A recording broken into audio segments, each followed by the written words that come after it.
नमस्कार प्रिय विद्यार्थियों। आज हमें अपने जो फिजिक्स का चैप्टर है लाइट वाला उसका पार्ट 5वां देखते हैं। और 5 जो पार्ट आपका जो चौथा पार्ट था उस चौथे पार्ट में हमने परावर्तन की घटनाओं और परावर्तन के बारे में पढ़ लिया था। और इस परावर्तन का ही जो प्रकाश की घटनाएं हैं वैसे तो ये और प्रकाश की घटना का परावर्तन का टॉपिक पूरा कर लिया था। और परावर्तन पर दर्पण सूत्र आवर्धनीयता कर ली थी, अंक की क्वेश्चन कर ली थी उसके।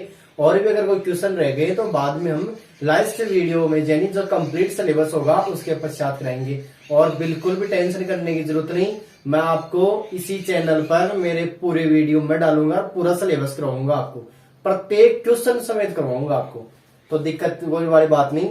अब हम पार्ट जो 5वां है उसमें हम बात करेंगे अपवर्तन के बारे में। अपवर्तन क्या होता है? देखो, परावर्तन था और परावर्तन से थोड़ा सा ये अलग है।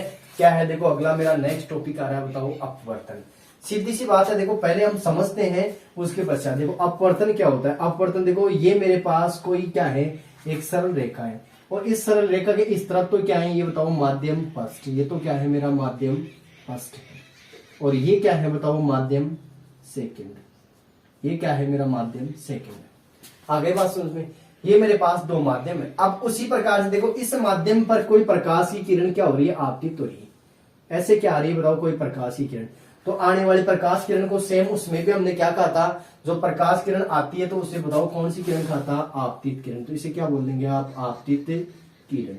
क्या बोलेंगे इसे हम, आपतित किरण। अब क्या होता है देखो, इसमें उसमें फर्क क्या है। उसमें तो क्या हो रही थी, आने वाली प्रकाश किरण जैसे माध्यम से टकरा रही, टकराने के पश्चात उसी माध्यम में वापस ली जा रही थी। ये तो परावर्तन हो गया। लेकिन बट इसमें उल्टा होता है। उल्टा क्या, अलग है थोड़ा पूरा ही। इसमें देखो दो माध्यम होता है। जब अब इसमें क्या होता है कि जब प्रकाश की किरण एक माध्यम से दूसरे माध्यम में प्रवेश करती है, ये तो मेरा माध्यम पहला, और इस माध्यम से थोड़ा यानी इस दूसरे माध्यम में प्रवेश करती है और प्रवेश करते वक्त अपने पथ यानी मार्ग से क्या हो जाती है, थोड़ी बहुत विचलित हो जाती है। आगे बात समझ में? यानी इसका जब एक माध्यम से ये प्रकाश किरण जब दूसरे माध्यम में पहुंचती है, वही प्रकाश की घटना ही तो है। तो प्रकाश की घटना में जब ये होती है तो इसका वेग चेंज हो जाता है, यानी इसकी स्पीड चेंज हो जाती है। और स्पीड चेंज ऐसी होती है कि अपने मार्ग से यानी पथ से क्या हो जाती है, विचलित हो जाती है। अर्थात थोड़ी सीधी जाने की बजाय क्या हो जाती है बताओ, ये थोड़ी सी मुड़ जाती है। इस घटना को बताओ क्या कहेंगे हम, प्रकाश का बताओ क्या कहेंगे, अपवर्तन। और एक इसी बेस पर बताओ, इस पर सीधी दूरी पर फिर ये क्या ऐसे ही, यानी ये सीधी दूरी पर क्या है, अभिलंब। अब ये किरण जानी तो चाहिए, तो बताओ सीधी यानी प्रकाश से सीधी निकलनी चाहिए, लेकिन क्या हो जाती है बताओ, यहां से थोड़ी मुड़ जाती है, अर्थात विचलित हो जाती है। इस प्रकाश की इस घटना को बताओ क्या कह दूंगा मैं, अपवर्तन।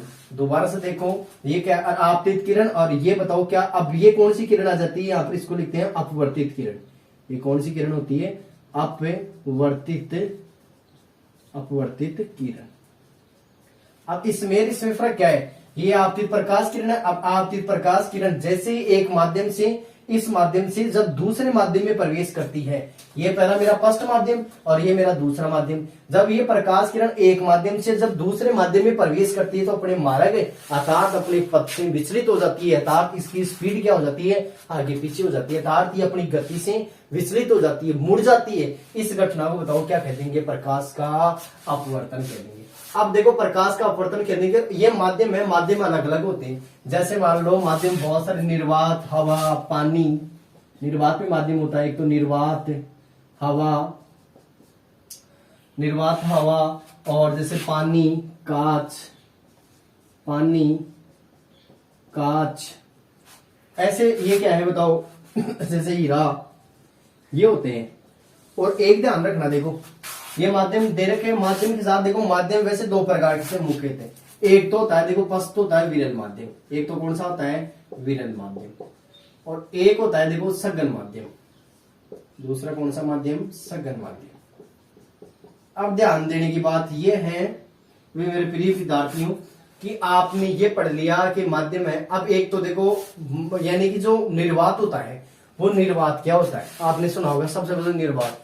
अब निर्वात बता दिया आपको। देखो निर्वात उसे कहेंगे आप जहां पर हवा वगैरह कुछ भी नहीं, जैसे पृथ्वी से वायुमंडल है, और पृथ्वी के वायुमंडल जैसे जैसे ऊपर जाएंगे तो वायुमंडल बताओ कम होता जाएगा। अब जैसे यानी गैसों और अणुओं का ये घनत्व कम होता जाएगा, अब ऊपर जाएंगे तो बताओ ऊपर हवा वगैरह कुछ ही नहीं है, अर्थात जो हवा वगैरह ये कुछ भी नहीं होती ना, उसको बोलते हैं निर्वात। बिल्कुल एकदम खाली होता है, हवा पानी एक प्रकार से कुछ भी नहीं हो तो उसको क्या बोलेंगे, निर्वात। इस निर्वात में जो प्रकाश की चाल होती है ना, यानी इसमें जब कुछ ही नहीं होता, इसमें हवा पानी और उधर कुछ भी नहीं होता, तो ये ध्यान रखना, ये लिख देता हूं मैं यहाँ पर, निर्वात में प्रकाश की चाल कितनी होती है। निर्वात में प्रकाश की चाल आप लिख लेना, प्रकाश की चाल।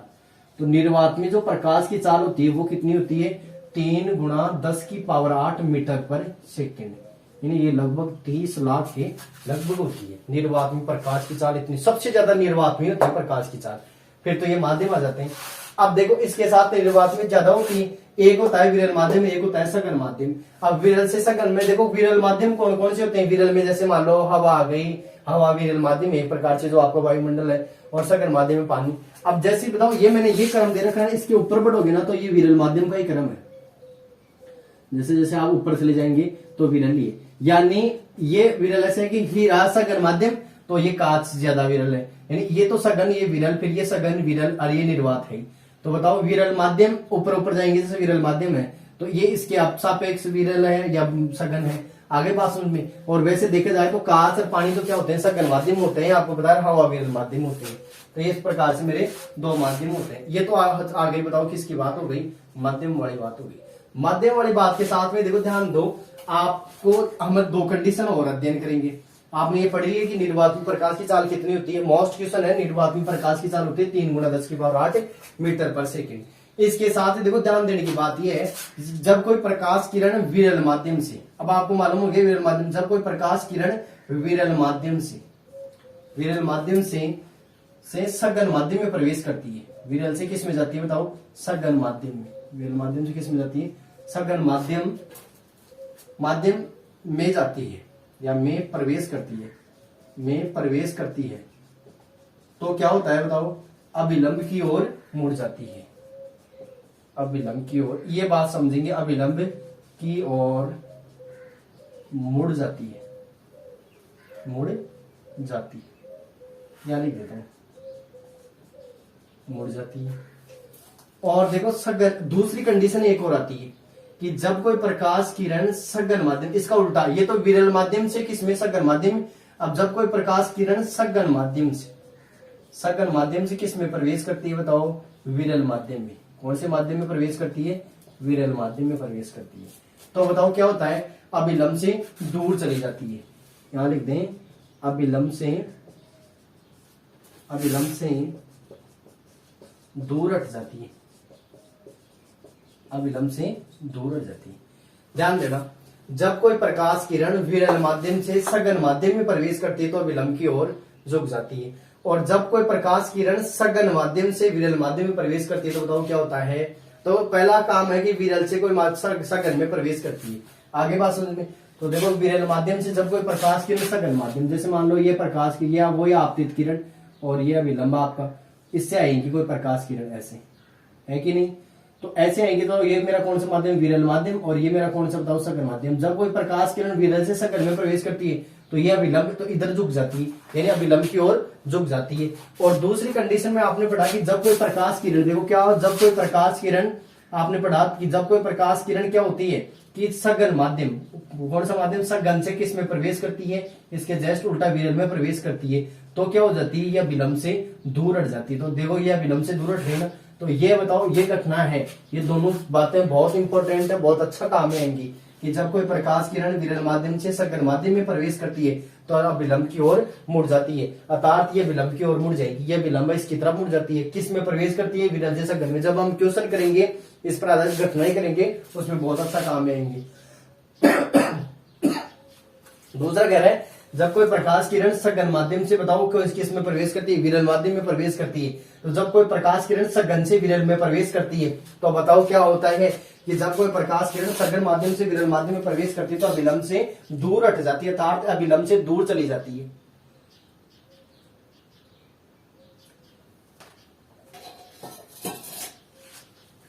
नेक्स्ट देखो, ये डायग्राम बहुत इंपॉर्टेंट है आपको। ये डायग्राम समझना है कि जब आपतित किरण किसे, आइए से अपवर्तित किरण कहते हैं, माध्यम पक्ष से माध्यम सेकंड में। निर्वात में प्रकाश की चाल 3 × 10⁸ मीटर पर सेकंड होती है। और निर्वात में क्या मतलब, निर्वात तो होता है आपको पता है जिसमें हवा वगैरह कुछ ही नहीं, उसको निर्वात बोलते हैं। माध्यम दो आपके पास, विरल माध्यम और सघन माध्यम। और इस विरल माध्यम और सघन माध्यम के साथ देखो ध्यान दो, आपके सामने जो विरल माध्यम और सघन माध्यम है उसमें हवा, पानी, कांच, ये इसकी क्या होते हैं, ये इसकी ही कठिनाई होती है। अब जो अपना नेक्स्ट जो टॉपिक है, वो जो नेक्स्ट टॉपिक आ रहा है आपका, वो आएगा जो अपने अपवर्तन, जैसे हमने परावर्तन के नियम पढ़े थे ना, वैसे बताओ किसके नियम है, अपवर्तन के भी नियम है। अब अपवर्तन, जो अपवर्तन की घटना, अपवर्तन परावर्तन का नियम था, वैसे अपवर्तन के नियम है। तो अपवर्तन सबको क्लियर हो गया कि जब कोई प्रकाश की किरण एक माध्यम से दूसरे माध्यम में प्रवेश करती है तो अपने पथ से क्या हो जाती है, विचलित हो जाती है। तो इस घटना को क्या कहते हैं बताओ, प्रकाश की, यानी देखो अब यह प्रकाश की आपतित किरण है और बताओ क्या होगी, अपने मार्ग से विचलित होगी, तो इस घटना को क्या कहेंगे बताओ, अपवर्तित किरण। तो आपतित किरण या अपवर्तित किरण, तो ये मार्ग से विचलित हो गई, तो इस घटना को क्या कहेंगे आप बताओ, क्या बोल देंगे, अपवर्तन। अब विरल माध्यम और सघन माध्यम, दो प्रकार के माध्यम आपके पास, विरल माध्यम जैसे हवा है और सघन माध्यम पानी, कांच, ये सारे सघन माध्यम ही है। इससे अगर प्रवेश करती है तो विरल माध्यम से कोई किरण सघन माध्यम में प्रवेश करती है तो अभिलंब की ओर मुड़ जाती है। देखो विरल से सघन में प्रवेश करती है तो अभिलंब की ओर, और जब सघन माध्यम से विरल माध्यम में प्रवेश करती है तो अभिलंब से दूर उड़ जाती है। निर्वात में प्रकाश की चाल इतनी होती है। आगे देखो हम नेक्स्ट देखते हैं, हम जो अपवर्तन है उसके नियम, अपवर्तन के नियम। इसका स्क्रीनशॉट लेना चाहते हो ले सकते हैं आप, इसका आप अगर स्क्रीनशॉट लेना चाहते हैं तो ले सकते हैं। देखते हैं नेक्स्ट आगे,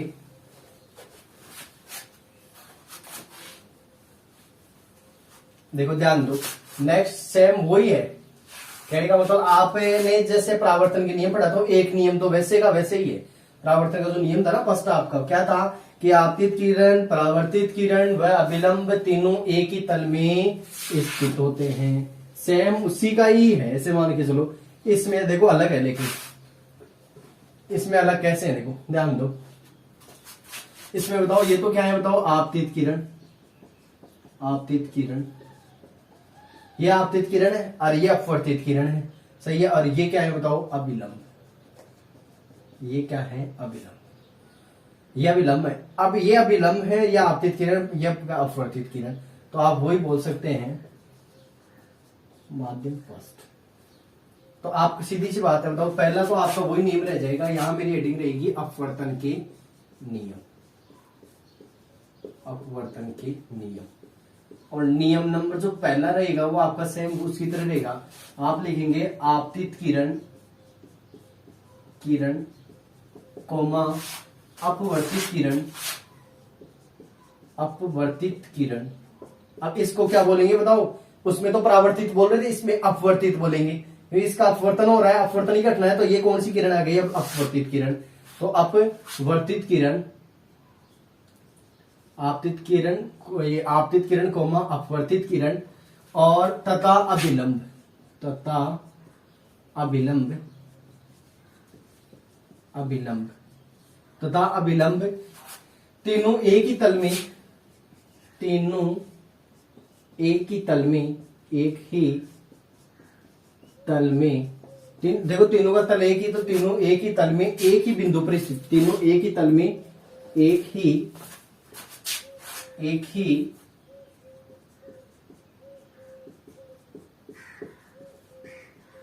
तीनों क्या होते हैं बताओ, एक ही तल में एक ही बिंदु पर क्या होते हैं, स्थित होते हैं, एक ही बिंदु पर स्थित होते हैं, स्थित होते हैं। कहने का मतलब यह है कि जैसे आपने परावर्तन का नियम पढ़ा वैसे अपवर्तन के नियम है। और जो नियम नंबर पहला है आपका, वो नियम पहला क्या कह रहा है आपको कि आपतित किरण कोमा अपवर्तित किरण तथा अभिलंब तीनों एक ही तल में एक ही बिंदु पर क्या होते हैं, स्थित होते हैं। एक ही तो तल होता है, एक ही तल में एक ही बिंदु पर क्या होते हैं, स्थित होते हैं। अब पहला नियम तो सेम वैसा का ऐसा गया। अब नियम नंबर आता है 2। अब इसमें देख लो, यह आपतित किरण, यह अपवर्तित किरण, यह अभिलंब, बताओ तीनों एक ही तल पर स्थित हो, एक नहीं हुए तो तीनों बताओ क्या होते हैं, एक ही तल पर स्थित होते हैं। जब तीनों एक ही तल पर स्थित होते हैं, देख लो आपको ये वही नियम बन गया। अब दूसरा नियम इससे अलग है, दूसरा तो बिल्कुल ही मान लो डिफरेंट है नियम। क्या है देखो, किरण आपतन कोण की जगह, आपतन कोण की जगह। अब इससे पहले ही देख लो, यह आपतित किरण, यह विलंब, बताओ इनके बीच बताओ वही कोण कौन सा बनेगा, आपतन कोण आई। ये तो आपतित किरण, उसमें भी ऐसा था, यह विलंब, इसके बीच बताओ कौन सा कोण बना था, ये आपतन कोण। इसको क्या बोल दूंगा मैं, आपतन कोण। और ये बताओ क्या है, ये है आपके सामने, बताओ क्या, ये अपवर्तित किरण और या विलंब, तो ये इसके बीच कौन सा कोण आर, लेकिन इस कोण का नाम क्या रहेगा बताओ, इस कोण को कौन सा कोण बोल देंगे आप, अपवर्तन कोण। वहां पर परावर्तन था लेकिन यहाँ पर अपवर्तन कोण हो गया, सही है। तो ये इसको क्या बोल देंगे, इसको तो कोण आई से दिखाते हैं, उसको कोण आर से दिखाते हैं। कोण आर तो हो गया आपतन कोण, लिख सकते हैं आप यहाँ पर, कोण आई तो हो गया आपका आपतन कोण, और कोण जो आर है वो हो गया आपका अपवर्तन कोण, सही है। ये हो गया क्या आपका अपवर्तन कोण। अब आपतन कोण की जया, आपतन कोण की जया, जया को बोलते हैं देखो साइन आई। यानी देखो आपको बता दूं, एक तो जया हिंदी में अपने जो साइन कोस टेन चलते हैं आपके मैथ के अंदर, तो जया को तो यानी जया, साइन को तो क्या बोलते हैं जया, और जो कोस होता है उसको बोलते हैं कोजिया, कोस को क्या बोलते हैं कोजिया। तो ये कह रहा है आपतन कोण की जया यानी साइन आई, और साथ में तथा अपवर्तन कोण, तथा अपवर्तन कोण, अपवर्तन कोण, अपवर्तन कोण कौन सा बताओ, साइन आर का अनुपात बताओ क्या होता है, एक नियतांक का अनुपात, का अनुपात एक नियतांक होता है, का अनुपात एक नियतांक होता है।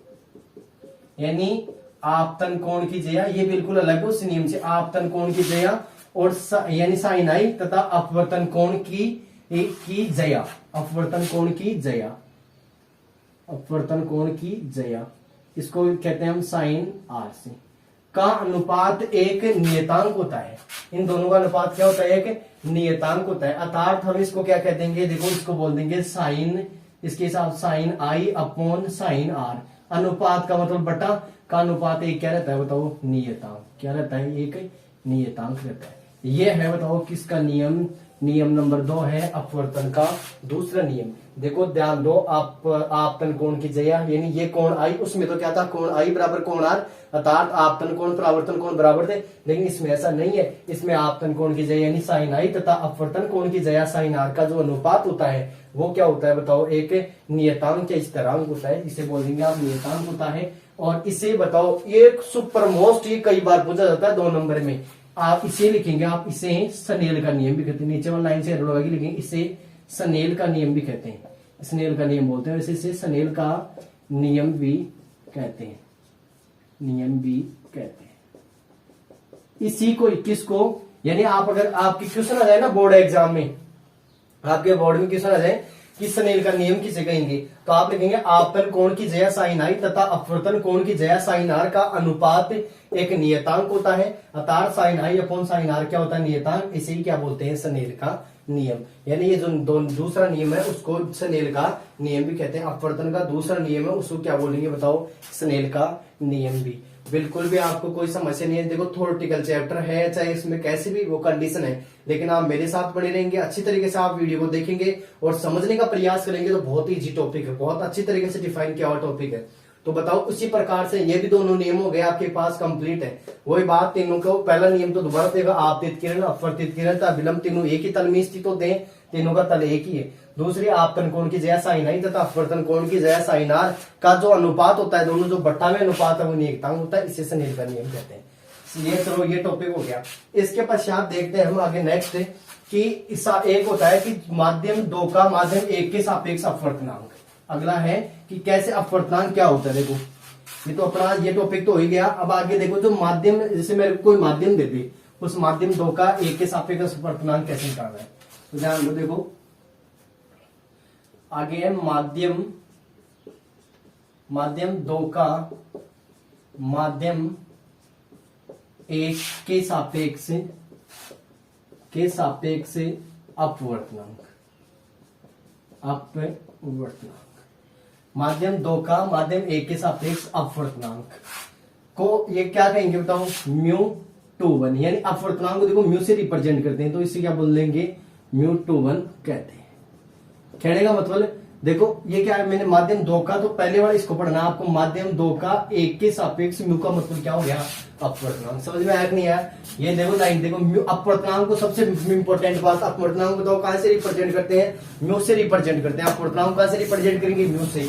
तो बताओ क्या हो जाएगा मेरे पास में, म्यू 2 1 बराबर, बताओ क्या हो जाएगा, हम अपवर्तनांक को म्यू से रिप्रेजेंट करते हैं तो म्यू 2 1 बराबर क्या हो जाएगा, बताओ यानी कि इसका अपवर्तनांक वही बताओ sine i upon sine are.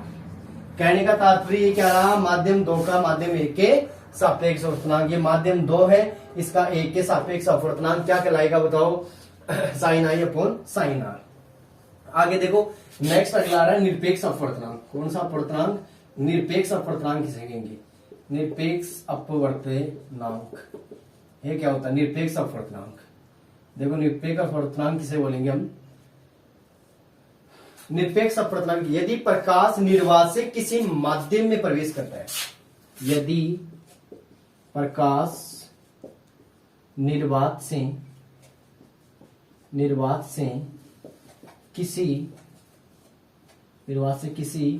माध्यम में प्रवेश करता है, निर्वात से किसी माध्यम में प्रवेश करता है, माध्यम में प्रवेश करता है, यानी निर्वात मैंने बताया था कि हवा वगैरह कुछ भी नहीं हो, यदि प्रकाश निर्वात से, अगर प्रकाश कोई निर्वात और उस निर्वात से माध्यम में प्रवेश करता है तो उस माध्यम का निर्वात के सापेक्ष अपवर्तनांक, तो आगे लिख देना, करता है तो उस माध्यम का निर्वात के सापेक्ष, उस माध्यम का निर्वात के सापेक्ष, यानी उस माध्यम का जो निर्वात के सापेक्ष अपवर्तन वो रहेगा, अपवर्तनांक को क्या बोलेंगे आप, निरपेक्ष अपवर्तनांक। अपवर्तनांक को क्या बोल देंगे आप, अपवर्तनांक को निरपेक्ष अपवर्तनांक कहते हैं, को निरपेक्ष अपवर्तनांक कहते हैं। बिल्कुल कुछ भी नहीं है, देखो ध्यान दो, देखो यानी कहने का तात्पर्य इसका यह है, यदि प्रकाश निर्वात से किसी माध्यम में प्रवेश करता है, अगर कोई निर्वात है कि प्रकाश निर्वात से कोई माध्यम में जाता है, माध्यम का मतलब सघन माध्यम या विरल माध्यम, यानी हवा पानी किसी में जाता है, तो उस माध्यम का जो निर्वात के सापेक्ष अपवर्तनांक होगा, उस माध्यम का किसके सापेक्ष निकलेगा, उस निर्वात के सापेक्ष जो अपवर्तनांक निकलेगा वो अपवर्तनांक कहलाएगा निरपेक्ष अपवर्तनांक। मात्रा की राशि होती है अपवर्तनांक, इसके आगे पीछे कुछ भी नहीं होता है, तो इसलिए मात्रा की राशि बोलते हैं। आगे देखो मैं लिखता हूं पानी का, देखो ये समझने का टॉपिक है, पानी के सापेक्ष कांच का अपवर्तनांक, कांच का अपवर्तनांक, यानी पानी के सापेक्ष कांच का अपवर्तनांक, ये कैसे निकालूंगा अपवर्तनांक। तो देखो पानी का कांच के सापेक्ष अपवर्तनांक कैसे निकलेगा, तो देखो मेरे को अपवर्तनांक को सबसे पहले तो म्यू से रिप्रेजेंट करते हैं, तो बताओ मेरे पास क्या हो गया अपवर्तनांक को म्यू से, तो म्यू बराबर मेरे पास सामने क्या हो गया, देखो पानी के का कांच के सापेक्ष अपवर्तनांक म्यू बराबर, अब म्यू बराबर बताओ म्यू किसका निकालना है, देखो किसके सापेक्ष, पहले पानी के सापेक्ष, तो बताओ पहले जिसके सापेक्ष निकालना हो ना, तो किसके सापेक्ष निकालना है, पानी के सापेक्ष, किसका निकालना है, कांच का, तो बताओ कांच, यानी ये आपके पास क्या हो जाएगा म्यू जी डब्ल्यू, यानी ये इसका तात्पर्य हो जाएगा कि ये जो आपका ले रखा है ये आ जाएगा डब्ल्यू जी, तो पानी का कांच के सापेक्ष अपवर्तनांक, पानी का कांच के सापेक्ष अपवर्तनांक यानी म्यू डब्ल्यू जी बराबर आपके सामने हो जाएगा, इसका सापेक्ष अपवर्तनांक क्या रह जाएगा, तो प्रकाश में पानी का वेग, यानी पहले किसका निकालना है, पानी के सापेक्ष निकालना है, तो ऊपर क्या आ जाएगा बताओ पानी, तो प्रकाश का पानी में वेग, प्रकाश का पानी में वेग बटे, ये तो देखो इसके सापेक्ष निकालना था, किसका पानी के सापेक्ष, तो ऊपर वही आ जाएगा जिसके सापेक्ष निकालना, तो प्रकाश का पानी में वेग बटे क्या आ जाएगा बताओ, प्रकाश का ग्लास यानी प्रकाश का कांच में वेग,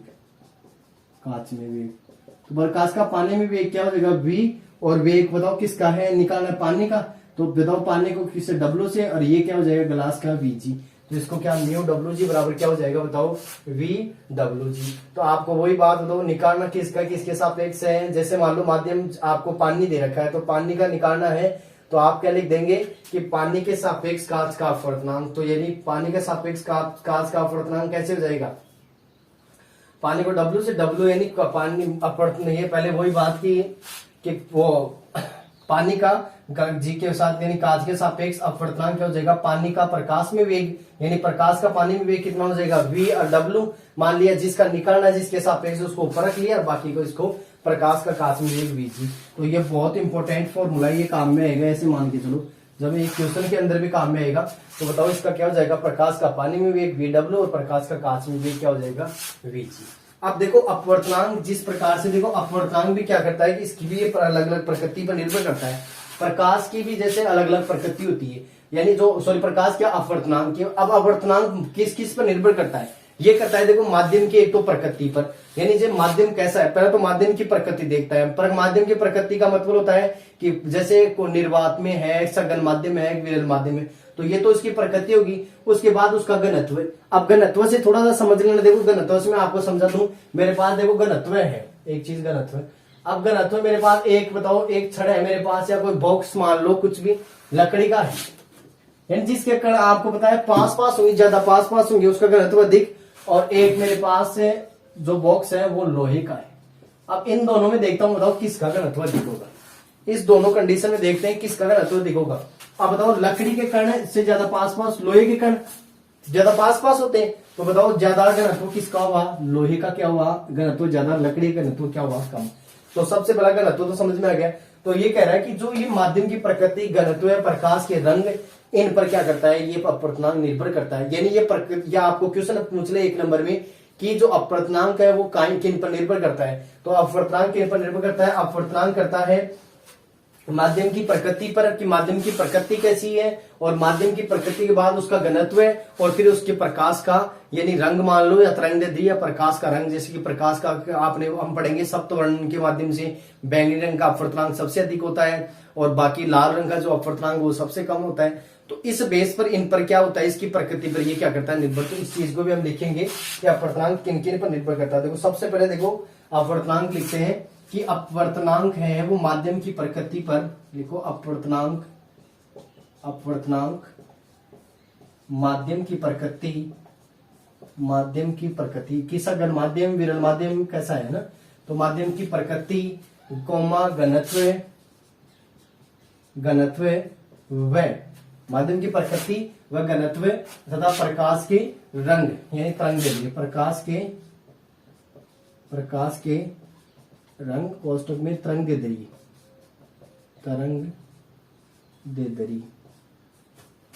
पर निर्भर करता है। इन चीजों पर क्या करता है, ये निर्भर करता है। अब हम आपको जो ये सप्तवर्ण पढ़ाएंगे ना प्रिज्म वाला, प्रकाश के 7 रंगों पर, तो इस हिसाब से देखो बैंगनी रंग का सबसे ज्यादा होता है तरंग में। बैंगनी रंग प्रकाश का, बैंगनी रंग प्रकाश, बैंगनी रंग के प्रकाश के लिए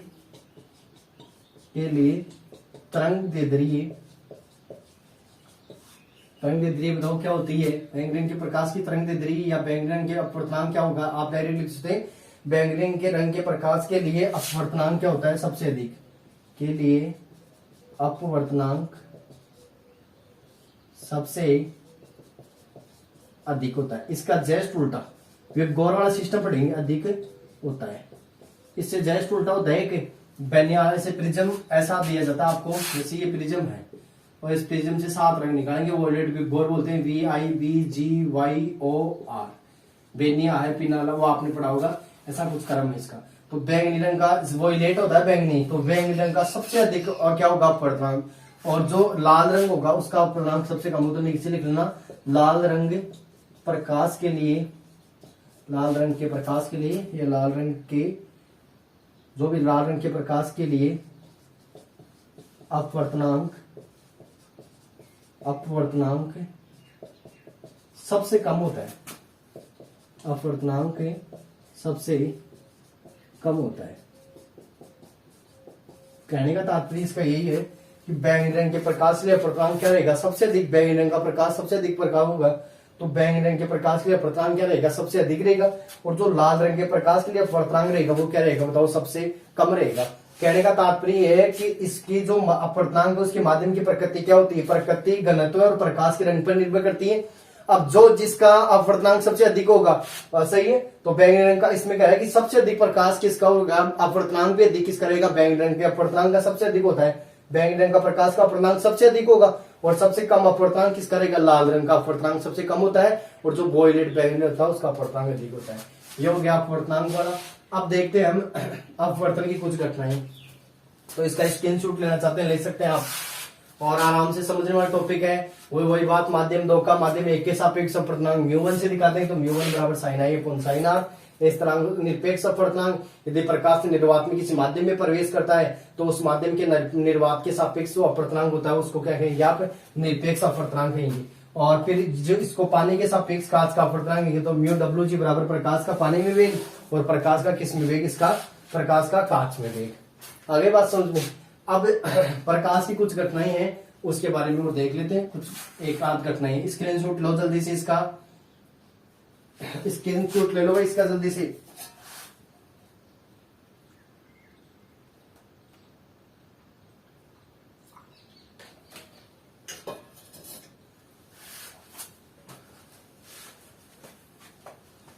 अब नेक्स्ट हम देखते हैं इसकी घटनाएं। अगला हम देखते हैं इसकी घटनाएं। बहुत देखो, बहुत ये थोड़ा सा है, ये ऐसा लग रहा है आपको भाई ये टॉपिक ऐसा है, लेकिन बहुत अच्छा है और समझ में आने के पश्चात अच्छे अंक अर्जित कराएगा। ये चैप्टर है, फिजिक्स के चैप्टर है, देखो थोड़ा सा समझने का चैप्टर है कि किस प्रकार से किसकी तरंग दैर्ध्य कम ज्यादा होती है। आगे देखो अपवर्तनांक की कुछ घटनाएं, अपवर्तन की अपवर्तन की कुछ घटनाएं। अपवर्तन की देखो कुछ घटनाएं, देखो पहले से देखो, पहला जैसे आपके पास है कि पानी में रखी या पानी में थोड़ी डूबी हुई, पानी में थोड़ी डूबी हुई पेंसिल का मुड़ा हुआ दिखाई देना, पेंसिल का मुड़ा हुआ दिखाई देना कि पानी में थोड़ी डूबी हुई पेंसिल कैसे दिखाई देती है, मुड़ी हुई दिखाई देती है। दूसरा है गिलास में रखी स्ट्रा छड़ाती है जिसको बोलते हैं ना, का मुड़ा हुआ दिखाई देना, स्ट्रा का मुड़ा हुआ दिखाई देना। ये क्वेश्चन है सारे और ये कुछ घटनाएं हैं जैसे हमें दिखाई देती है। अब देखो आप देखना, आपको बताएं कि जो पानी में तो थोड़ी डूबी हुई पेंसिल, जैसे मान लो ये मेरे पास कुछ बर्तन है, आगे बात समझ में, इसके में अंदर देखो क्या है, इस इतने में पानी है, आगे बात समझ में, तो क्या रहेगा, ऐसे मेरी पेंसिल आएगी सीधी है कि नहीं, और इस पानी में आते बताओ क्या होती थी, थोड़ी मेरे को इससे माध्यम से थोड़ी मुड़ी हुई दिखाई देती इस प्रकार से। आगे बात समझ में। अब देखो क्या होता है, आपने देखो इससे पहले हमने पढ़ा कि सघन माध्यम और विरल माध्यम पढ़ा था और मैंने कहा था कि ये काम में भी आएगा, जबकि देखो कहने का मतलब वास्तविकता तो क्या है कि ये पेंसिल ऐसी है कि नहीं, लेकिन हमें दिखाई कैसे देती है, हमें मुड़ी हुई दिखाई देती है। इसका कारण क्या है, देखो मुड़ी हुई दिखाई देने का कारण क्या है, इसका कारण ये है कि बताओ ये बाहर जो इसके माध्यम है वो कौन सा माध्यम है बताओ, विरल माध्यम है। कौन सा माध्यम है, विरल माध्यम। और ये पानी वाला कौन सा माध्यम है बताओ, सघन माध्यम। तो अब ध्यान दो, जब कोई प्रकाश किरण, मैंने पढ़ाया था ना कि जब कोई प्रकाश किरण विरल माध्यम से जब सघन माध्यम में प्रवेश करती है तो बताओ क्या होता है कि जब कोई प्रकाश किरण विरल माध्यम से सघन माध्यम में प्रवेश करती है तो क्या हो जाती है, अभिलंब की ओर मुड़ जाती है। अब अभिलंब की ओर मुड़ जाती है तो बताओ हमें दिखाई तो कैसी देनी चाहिए, ये सीधी जानी चाहिए, लेकिन क्या होती है ये हमें मुड़ी हुई दिखाई देती है। तो बताओ ये मेरा बाहर का माध्यम कौन सा है, विरल माध्यम में नहीं, बताओ हवा है, और इसके अंदर जैसे ही पानी के अंदर डूबेगी तो डूबते बताओ कैसी दिखाई देगी, मुड़ी देगा। इस कारण से बताओ चाहे गिलास में रख लो, गिलास क्या होता है, कैसा होता है, कांच का जो गिलास होता है आपने देखा उसमें स्ट्रा क्या होती है, छड़ा हम डालते हैं तो वो भी किस कारण से दिखाई देती है, इस अपवर्तन की घटना के कारण। मुख्यतः क्या है, अपवर्तन की घटना। और अपवर्तनीय घटनाएं कारण क्या होती है, मुड़ी हुई दिखाई देती है। एक तीसरी कंडीशन लास्ट है, गिलास में रखे सिक्के का ऊपर उठाई देखना। आप गिलास या कुछ के बाल्टी वगैरह में गिलास रखा होता ना सिक्का, तो गिलास में रखे सिक्के का ऊपर उठा हुआ दिखाई देना, ऊपर उठा हुआ दिखाई देना। अब वही बात इसके अंदर लागू होती है कि जैसे मान लो आपने ये कोई बर्तन लिया या कोई गिलास लिया, उसके अंदर पानी, इस पेंदे के अंदर क्या है, सिक्का पड़ा है, ऐसे है कि नहीं है, और बाहर भी बताओ ये क्या है, इसमें पानी। अब जो बाहर से हम देखेंगे, बाहर तो मेरे पास वही माध्यम, बताओ कौन सा माध्यम है, मेरा विरल माध्यम है। अब बाहर से मैं इस विरल माध्यम, यानी जब इस विरल माध्यम से मैं देखूंगा और अंदर, अब बाहर यानी बाहर का जो माध्यम रहेगा, सॉरी सघन माध्यम रहेगा, क्योंकि कांच क्या है, बड़ा सघन माध्यम है, और अंदर क्या है इसके, पानी, विरल माध्यम। अब ये सघन माध्यम, वही बात है कि हम अब जब हम विरल माध्यम से सघन माध्यम में प्रवेश करेंगे तो ये क्या होगी, थोड़ी हमें जो इस अपवर्तनीय घटना के कारण क्या होगा, ऊपर उठाई दिखाई देगा। कारण क्या है इसका बताओ, कि जैसे अगर कोई स्ट्रा के अंदर हम देखेंगे तो स्ट्रा किसकी होती है, बताओ कांच की। कांच कौन सा माध्यम होता है, सघन माध्यम। और इस सघन माध्यम में देखने पर बताओ, जब कोई प्रकाश किरण विरल माध्यम से सघन में प्रवेश करती है तो हमें सिक्का भी उसके मुड़ी हुई दिखाई देती है। तो वो उसी प्रकार से बताओ, सिक्का भी उस पानी के पेंदे से एक्चुअली होता तो क्या है, उस पेंदे पर ही होता है, लेकिन हमें कैसा दिखाई कैसे देता है, ये थोड़ा ऊपर उठा हुआ दिखाई देता है, जबकि वास्तविक स्थिति तो क्या है कि ये पेंदे में टिका हुआ है। इस प्रकार देखो अपवर्तन की कुछ घटनाएं थी। अब इसके बाद नेक्स्ट कुछ उदाहरण आएंगे इसके। तो आज हमने इसकी अपवर्तन की कुछ घटनाओं के बारे में अध्ययन किया है। इसके अलावा हमने अपवर्तन को अच्छी तरह से पढ़ना है, अपवर्तन के नियम, निरपेक्ष अपवर्तनांक, अपवर्तनांक क्या होता है, ऐसे काफी इंपोर्टेंट टॉपिक देखें। और नेक्स्ट जो आपका जो नेक्स्ट पार्ट आएगा उसके अंदर हम पढ़ेंगे अपवर्तन के कुछ उदाहरण, और फिर बस गोलीय लेंस और रहेगा। तो आप, मेरा कहने का तात्पर्य ये कि आप वीडियो को अच्छी तरीके से देखें, और वीडियो में जो भी आपको दिक्कत हो आप हमें कमेंट्स बॉक्स में कमेंट्स करके बताइए, सही है। और वीडियो को ज्यादा से ज्यादा लाइक करें, सब्सक्राइब करें। जय हिंद, जय भारत।